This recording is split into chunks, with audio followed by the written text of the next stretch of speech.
PM Modi अपने संसदीय क्षेत्र वाराणसी के दौरे पर थे और इस दौरान हाल ही में हुए सामूहिक रेप की घटना पर उन्होंने चिंता जताई है। साथ ही पुलिस आयुक्त समेत अन्य अधिकारियों से मामले की जानकारी ली और दोषियों पर सख्त कार्रवाई के निर्देश दिए हैं। बता दें कि यहां करीब 7 दिन तक एक युवती के साथ 23 लड़कों ने हैवानियत की घटना को अंजाम दिया था।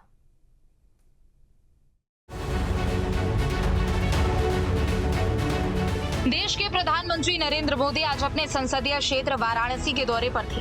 उनके आगमन के लिए बीते कुछ दिनों से लगातार तैयारियां जोरों पर चल रही थी। पोस्टर बैनर से लेकर जनसभा तक का मंच भी सजा हुआ था। प्रशासन और पुलिस, बीजेपी के नेताओं कार्यकर्ताओं तक में उत्साह दिख रहा था। हालांकि पीएम मोदी जब वाराणसी में फ्लाइट से बाहर निकले तो यहाँ घटे जघन्य कांड को लेकर फिक्रमंद नजर आए। वाराणसी में गैंगरेप की घटना को लेकर के आज खुद प्रधानमंत्री ने भी इसका संज्ञान लिया। जब पीएम मोदी अपने 50वें दौरे पर वाराणसी पहुंचे तो एयरपोर्ट पर अधिकारी स्वागत के लिए पहुंचे हुए थे। इस दौरान वाराणसी के पुलिस कमिश्नर, वाराणसी के जिला अधिकारी और वाराणसी के मंडलायुक्त मौजूद थे। प्रधानमंत्री ने गैंगरेप की जानकारी लेते हुए अधिकारियों से पूछताछ की और साफ तौर पर हिदायत दी कि इसके जो भी दोषी हैं इसके खिलाफ कड़ी से कड़ी कार्रवाई की जाए। बता दें कि वाराणसी में कुछ दिन पहले एक मुकदमा दर्ज हुआ था। इसमें आरोप लगाया गया कि 19 साल की एक लड़की के साथ 23 लोगों ने अलग अलग जगह ले जाकर उसके साथ रेप किया है। युवती 29 मार्च से घर से गायब थी। 4 अप्रैल को वो लौटी तो उसकी हालत काफी खराब थी। वाराणसी पुलिस ने इस मामले में 10 आरोपियों को गिरफ्तार किया है। 13 आरोपी अभी भी फरार है। पीएम मोदी इस मामले पर कितने संजीदा है, इस बात का अंदाजा इसी से लगाया जा सकता है कि उन्होंने खुद एयरपोर्ट पर खड़े होकर पुलिस अफसरों से अपडेट मांगा। वाराणसी के इस गैंगरेप कांड में बहुत सारे ऐसे सवाल हैं जो अब भी अनसुलझे हैं। मसलन 29 मार्च को जब पीड़िता घर से निकली और पहली बार जब उसके साथ दुष्कर्म हुआ तो उसके बाद जब वो फिर दूसरे व्यक्ति के साथ गई तो आखिर क्या वो व्यक्ति उसका पूर्व परिचित था? और अगर पूर्व परिचित था तो क्या ये प्लानिंग का हिस्सा था कि 7 दिनों तक 29 मार्च से 4 अप्रैल तक अलग अलग जगहों पर वाराणसी जैसे भीड़ भाड़ वाले शहर में उस लड़की से दुष्कर्म होता रहा? और अब तक का ये सबसे बड़ा गैंग रेप माना जा रहा है क्योंकि 23 आरोपी इसमें चिन्हित किए गए हैं। हालांकि जो नामजद हैं वो 12 हैं और 11 अज्ञात हैं। तो ये सारा मामला अभी भी अनसुलझा है। हालांकि पीड़िता का बयान हो रहा है, पुलिस जांच कर रही है, पर अभी भी बहुत सारे ऐसे सवाल हैं जो संदेह के घेरे में हैं। पुलिस को इसका जवाब देना है, पर पुलिस कैमरे के सामने आने से लगातार बच रही है। अभी तक इस गैंगरेप की कहानी अनसुलझी है। कभी नशे के बाद दुष्कर्म करने की बात सामने आई तो दूसरी तरफ ये भी बातें सामने आई कि ड्रग्स बेचने वाले गैंग के जरिए ये लड़की इन आरोपियों के झांसे में आई, पर पुलिस अभी इस बारे में कुछ भी नहीं बता पा रही है।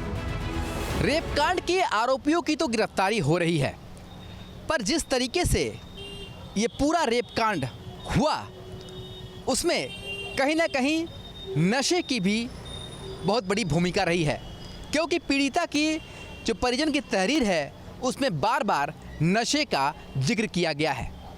पुलिस ने इसलिए कई ऐसे हुक्का बार और रेस्टोरेंट पर भी छापा मारा जहां पर कि पीड़िता जाया करती थी और वहां पर भी नशे का कारोबार होता था। हालांकि पुलिस ने पुष्टि तो नहीं की है, पर तफ्तीश में ऐसी बहुत सारी बातें आई कि जो यहाँ पर ड्रग्स का धंधा करते हैं वो इस पूरे रेप कांड में शामिल हैं। और ये भी बताया जा रहा है कि ये सारे जो लड़के हैं जो कि आरोपी हैं वो भी ड्रग्स के धंधे में लिप्त थे और ड्रग्स के ही धंधे में इस लड़की को भी लाए जाने की तैयारी थी। पहले इसे नशा कराया गया और उसके बाद कहीं ना कहीं से इसका फ़ायदा उठाने की कोशिश की गई और जो आरोपी है नशा करा करके दुष्कर्म किया, ऐसी बातें भी तहरीर में सामने आई है। अब तक के सबसे बड़े गैंगरेप कांड में पुलिस ने भले ही मौन व्रत धारण कर लिया हो, पर प्रदेश सरकार में मंत्री और जनप्रतिनिधि साफ कह रहे हैं कि सभी दोषियों को सजा दी जाएगी, किसी को बख्शा नहीं जाएगा और पुलिस की गलती होगी तो पुलिस भी इसके लिए जवाबदेह होगी। सीपी से मेरी बात हुई है, किसी कीमत पर कोई बख्शे नहीं जाएंगे और यही नहीं हुआ है।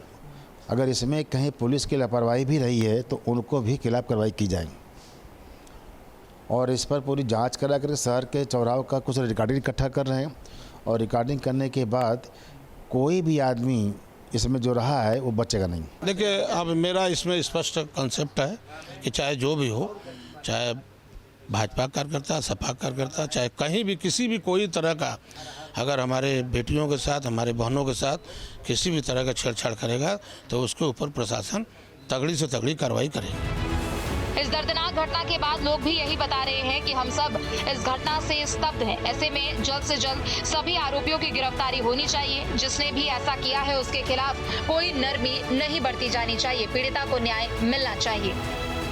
मांगे कि अगर सामूहिक रेप है और उसमें 23 लोगों ने रेप किया तो ये बहुत ही जघन्य घटना है।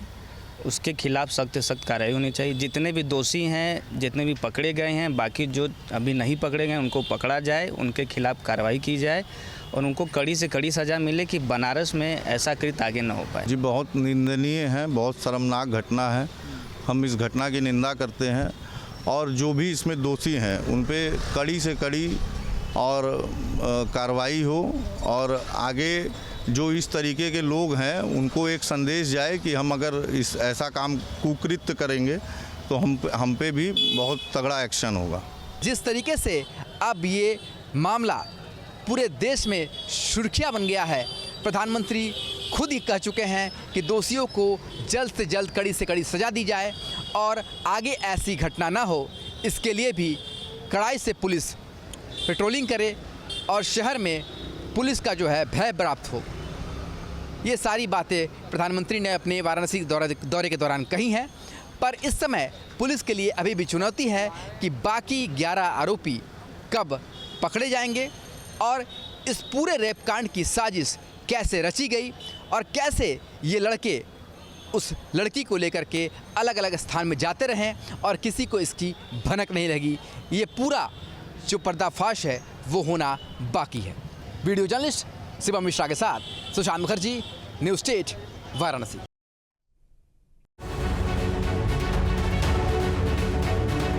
देश के प्रधानमंत्री नरेंद्र मोदी आज अपने संसदीय क्षेत्र वाराणसी के दौरे पर थे। उनके आगमन के लिए बीते कुछ दिनों से लगातार तैयारियां जोरों पर चल रही थी। पोस्टर, बैनर से लेकर जनसभा तक का मंच भी सजा हुआ था। प्रशासन और पुलिस, बीजेपी के नेताओं, कार्यकर्ताओं तक में उत्साह दिख रहा था। हालांकि पीएम मोदी जब वाराणसी में फ्लाइट से बाहर निकले तो यहाँ घटे जघन्य कांड को लेकर फिक्रमंद नजर आए। वाराणसी में गैंगरेप की घटना को लेकर के आज खुद प्रधानमंत्री ने भी इसका संज्ञान लिया। जब पीएम मोदी अपने 50वें दौरे पर वाराणसी पहुंचे तो एयरपोर्ट पर अधिकारी स्वागत के लिए पहुंचे हुए थे। न्यूज नेशन अब व्हाट्सएप पर खबरों की ताजा अपडेट के लिए न्यूज नेशन के इस QR कोड को स्कैन करें।